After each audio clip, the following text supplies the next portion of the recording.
everyone! Welcome back again to my channel. Successful ang naging live selling ng tambalang Edward and Mariam. Siyempre, nandoon at nakasupport ang EDC, mga kalingap. So pag-uusapan po natin sa video na ito, pero bago natin simulan yan, huwag niyo pong kakalimutan mag-subscribe. Val Santos Matubang, Kalingap Rob at Edna Vlogs, at ang inyong lingkod, Gandang Emmy.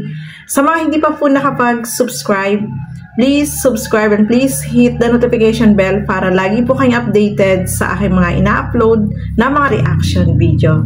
So eto, panoorin po natin ang video na ito. Village ang Loro and Melfar Rico. Wow, next item na po tayo, guys. Salamat po. Dami yung pinasundan mo. Wow! Parang kanina yan ah. Oo. Ibang charm siya. Ibang charm. Clover. Clover. Yes. Mine Clover Next for item only po. 650 pesos. Mine Clover for only 650 po. Ganda to, guys. Punahan lang tayo, guys. May Meron pong apat lang. Apat Four lang po. availables lang po. Yan. Mine Clover po for only 650 po. Galing ko. 650 po. Mine Clover. Taas ang bandera. Mine Clover po for only 650. Sir Andy, hindi na po naabot. Delayed broadcast po, sir. Yes. Mine Clover for only 650. Mine Clover for only 650 pesos. Four availables lang to, guys. 4 pieces lang po. Sure, Angelique. Natatakpan siya. So, Yes. uy. Clover na po ang code. Yes, Mine Clover po for only 650 po. Clover and Clover. Sa akin. Ay, hindi. Sorry, mali na po. Sold out na po yung two-tone mo. Clover. Mine Clover for only 650. Apat lang po ito. Last two. Last two Last po. two. Okay na. Okay na, hindi na. Sa akin na po tatlo. Okay na po. Sold out na po. Wow, thank you.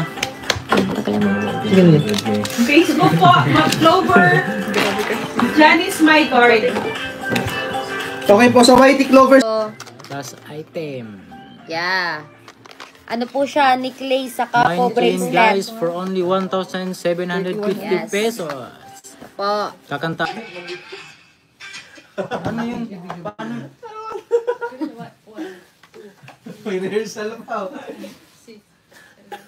Yan. Okay na? Okay. Okay, ready? Tapos pakis kayo. Tapos kayo sa forehead. May upo ako. May upo ako. Sinuport kayo ng EDC. Okay na. Sige. One, ready? Dapat dito ka kasi, oh. Alam mo. Ah.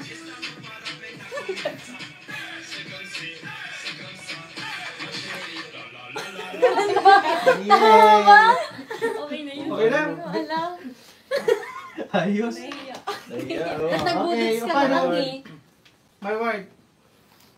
Okay na? Apa. Okay. So ayan nga mga kalingap, no, successful itong naging live selling ng tambalang Edward and Mariam. At nandoon po yung EDC na nakasupport sa kanila. Natutuwa ako sa dito sa live selling, ayaw pang ipakita itong si Beyonce. Kaya lang, lumapit siya tapos nakakatuwa kasi nga parang pa-surprise na nandoon din si Beyonce, no, mga kalingap. Kaso lumabas siya.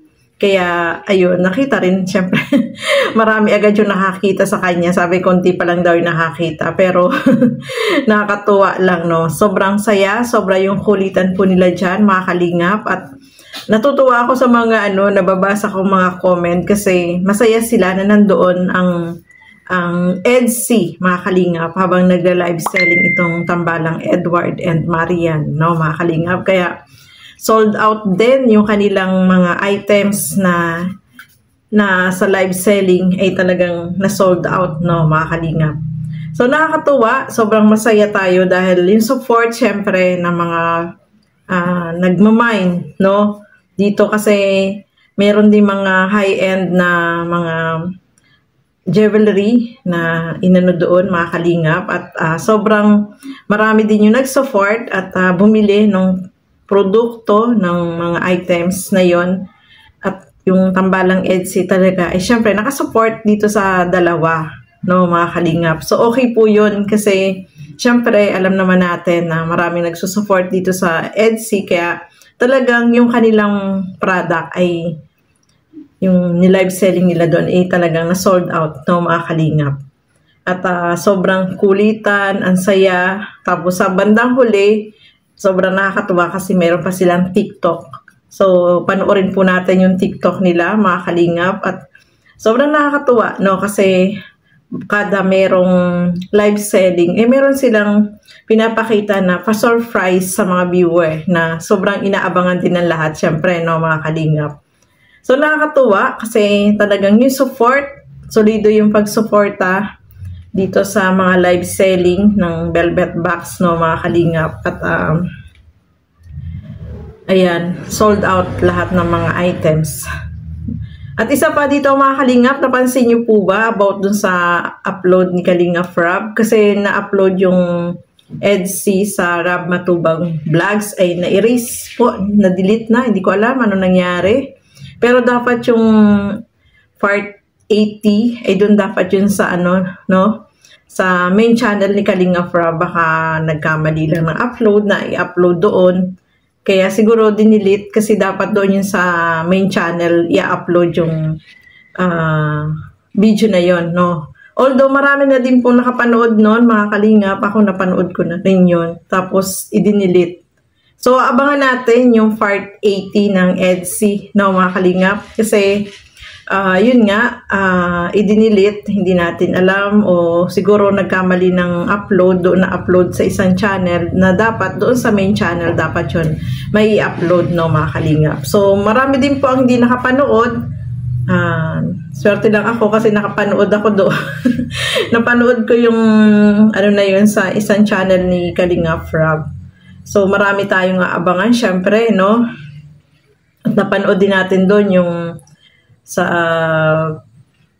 terrace, tapos na. Tapos, naikabit na rin yung aircon sa kwarto ni Beyonce. At syempre, ang abangan natin, mga kalingap, yung tindahan. Kasi, nasa 95% na po yun. Nakita natin na nagta-tiles na, patapos na. So, pag nakita siguro natin yan, baka may mga ano na yan, may pintura na yan, no? Pagkatapos ng pintura, syempre, mga paninda na, no? Ang abangan natin. Kaya, abangan na lang po natin yung part 80. Kasi, baka nagkamali ng upload, dapat doon sa main channel nila upload doon sa kabilang channel, no, mga kalingap. So, abang-abang lang po tayo dito sa Etsy. Kasi alam ko marami yung nag-aabang at marami din yung hindi nakapanood. So, ayan, mga kalingap, maraming salamat po sa inyong walang sawang panonood at pagsuporta, syempre, dito sa Kalingap, sa lahat ng mga Kalingap partners, Kalingap Reactors, ang inyong lingkod. Maraming salamat po at hanggang sa muli, keep safe everyone. Thank you for watching. Mabuhay po tayo lahat. Bye-bye!